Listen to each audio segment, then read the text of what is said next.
Hi everyone, this is Dr. Chhoda and welcome to this episode of Ignition Time. This is our post-Thanksgiving series of videos. I appreciate you being a viewer. I appreciate you being a subscriber. I want you to know that I'm thankful for you. I'm wishing you a happy, healthy, safe, peaceful and prosperous holiday season ahead. Let's just jump right in.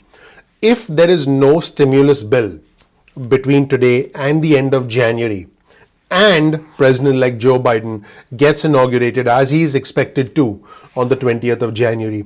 In this video, I'm going to talk to you about what he can do unilaterally on his own through executive orders if there is no stimulus bill between now and then. Now, let me be clear.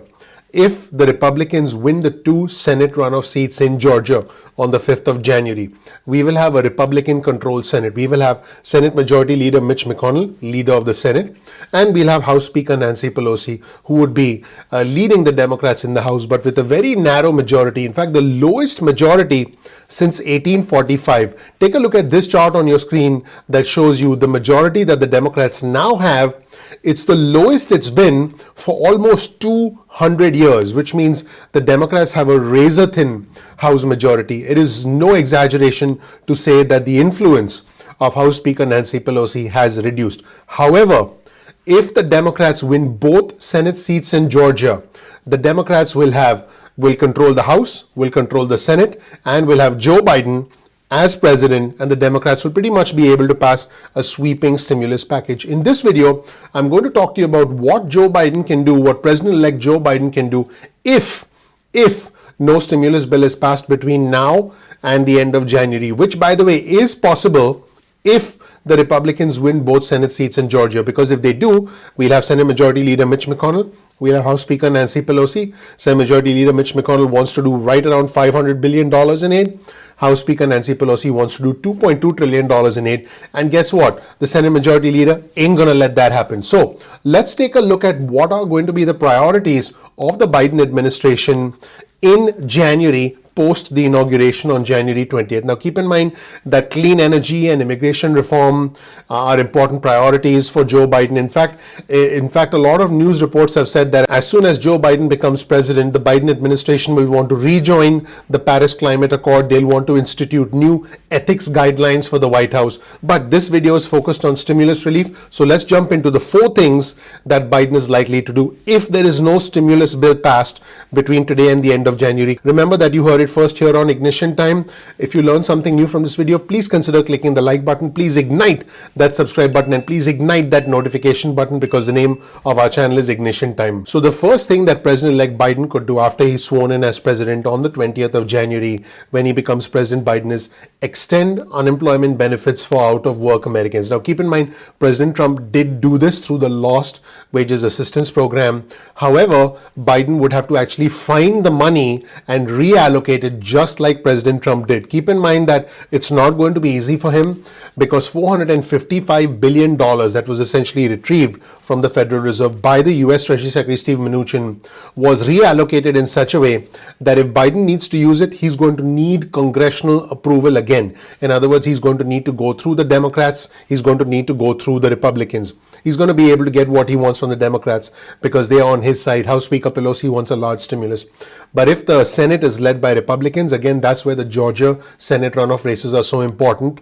Biden is essentially going to have to use his skills to reach across the aisle and to try and shake, Mitch McConnell's hand and try and get to some sort of an agreement. So this is not going to be very easy. Again, for President Trump, it was easy because there was a huge chunk of money that was already allocated. It was essentially reallocated. But it's actually going to be a bit more difficult for Biden to be able to unilaterally increase unemployment benefits. And he's going to need the support of the new US Treasury Secretary, who's projected to be Janet Yellen. And Janet Yellen is a very popular choice. So I want to be clear, our viewers and subscribers understand that the power of the purse rests with Congress. In other words, Congress, meaning the House and the Senate, decide how money is allocated or reallocated.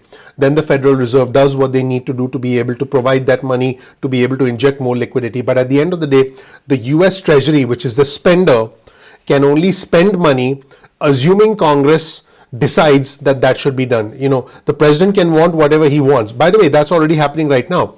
President Trump has said he wants a large stimulus, which, by the way, is not the same position as the Senate Republicans.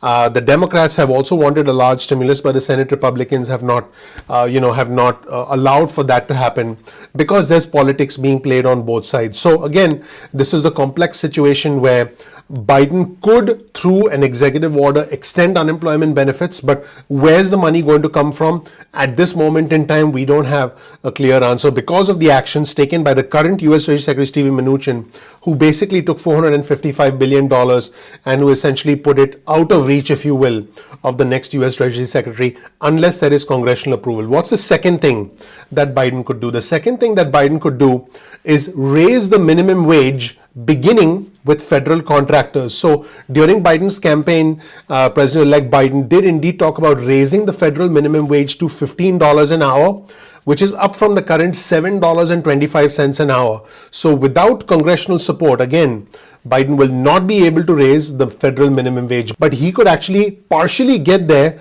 by requiring that the federal minimum wage be raised to $15 an hour for federal workers. He could do that without requiring congressional support, because this would now mean government employees earning $15 an hour. So this could be a big step forward towards the $15 an hour federal minimum wage that Biden has essentially talked about during his campaign. Biden could accomplish that increase through an executive order, and that is something that Biden could definitely do. The third thing that Biden could do is defer student loan payments without interest. Now, in case you're thinking, well, what does that have to do with me?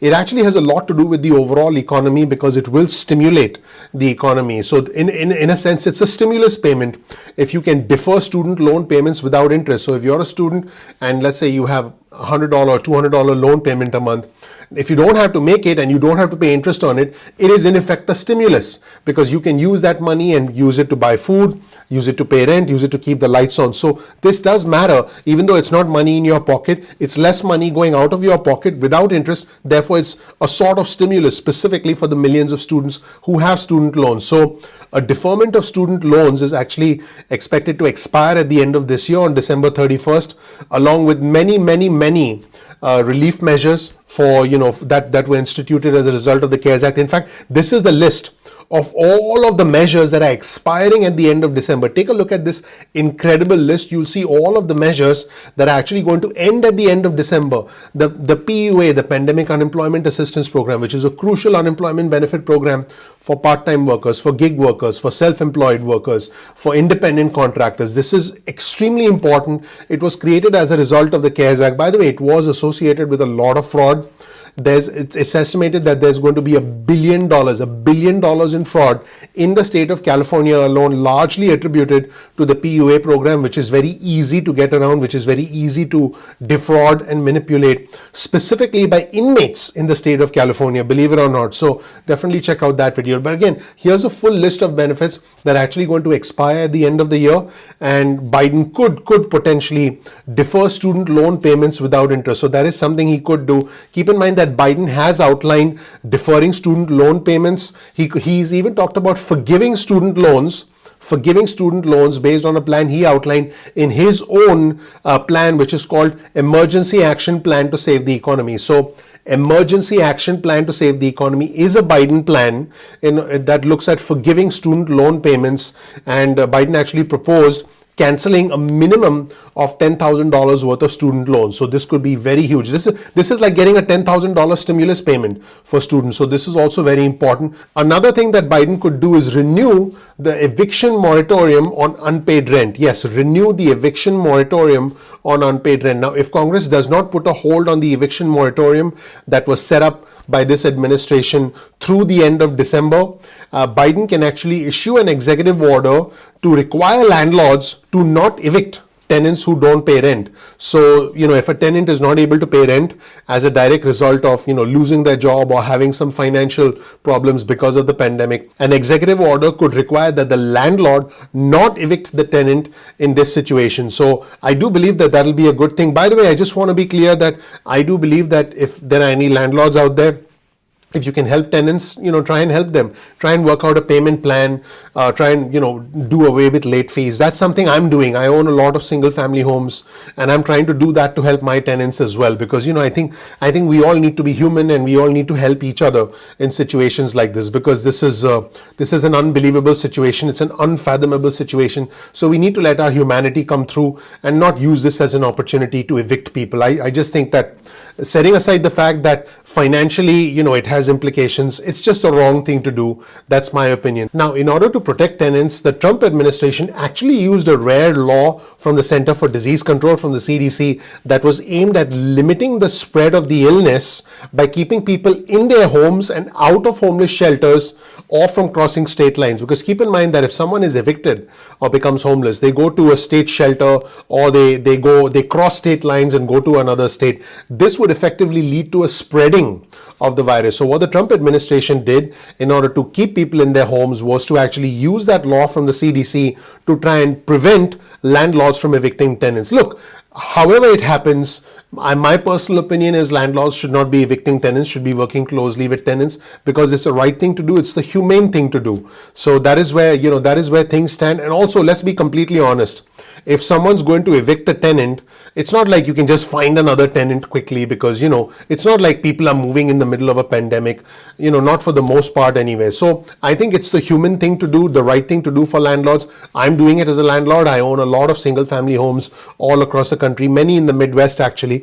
And so what I'm doing is, if tenants need help, they're getting the help, they're getting deferments, they're not getting late fees, and that's fine with me, because I'm in this for the long haul. I look at each one of my single family homes as a 20, 30, 40-year investment. So that's my perspective. If someone doesn't pay rent for a couple of months, that's fine, as long as they have genuine reasons. Keep in mind that according to the eviction moratorium, tenants could still be evicted for other reasons. So if you do something you're not supposed to do, if it has nothing related to the pandemic, then you can be evicted, because there needs to be fairness on both sides.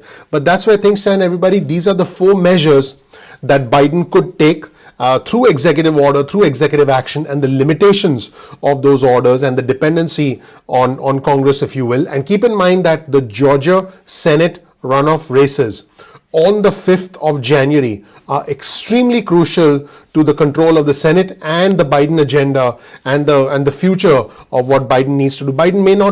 President-elect Biden may not need to do any executive orders if the Democrats regain control of the Senate. That's where things stand, everybody. Let me know what you think in the comment section below. You'll also get a link to all of our resources in the description section below. That's it, everybody. Thank you so much for watching. If you learned something new from this video, please consider clicking the like button. Please gently ignite that subscribe button and gently ignite that notification button. The name of our channel is Ignition Time. My name is Dr. Nitin Chhoda. If you don't know anything about me, please check out my video. You'll learn more about who I am, what my journey has been like, and why you should listen to me.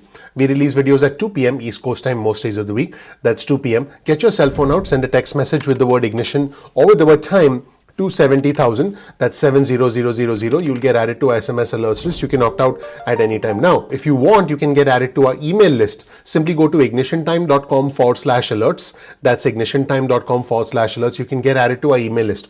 You can opt out of the SMS list or the email list at any point in time that you want. No worries about that. You can follow us on Instagram. Our Instagram handle is ignition_time. That's ignition_time. You can also follow us on Twitter. Our Twitter handle is also ignition_time. That's ignition_time. So make sure you follow us on Twitter for breaking news and alerts. Speaking of alerts, sometimes YouTube does not always send out the alerts on time when we release new videos. There's a simple solution. All you have to do is simply bookmark youtube.com/ignition time. That's youtube.com/ignition time. And you can visit the homepage of our channel and you can watch our videos at any point in time that you want. I encourage you to comment below, engage with our community. Our community is growing. It's very respectful. It's very intelligent. It's very bipartisan. For us, it's not about the red or the blue. It's about the red, white, and blue. We are not Democrats. We are not Republicans. We are Americans first. So I want our viewers and subscribers to know that that is the unique part of our community. Now, you'll always find the links to all of our resources always in the description section below, so you can dig deeper into any of our sources on your own. Also, please share this video with friends and family if you learn something new. This way, others can also get access to the right kind of information. We don't believe in information that is too conservative or too liberal. We want to provide information that is fair, objective, and balanced as much as possible in this imbalanced world that we live in. Finally, if you learned something new from this video, please click like, please subscribe, please enable notifications. And also, I would really appreciate it if you tell your friends and family about this channel. Thank you so much for watching. I'm looking forward to seeing you in the next episode of Ignition Time. Take care. Bye.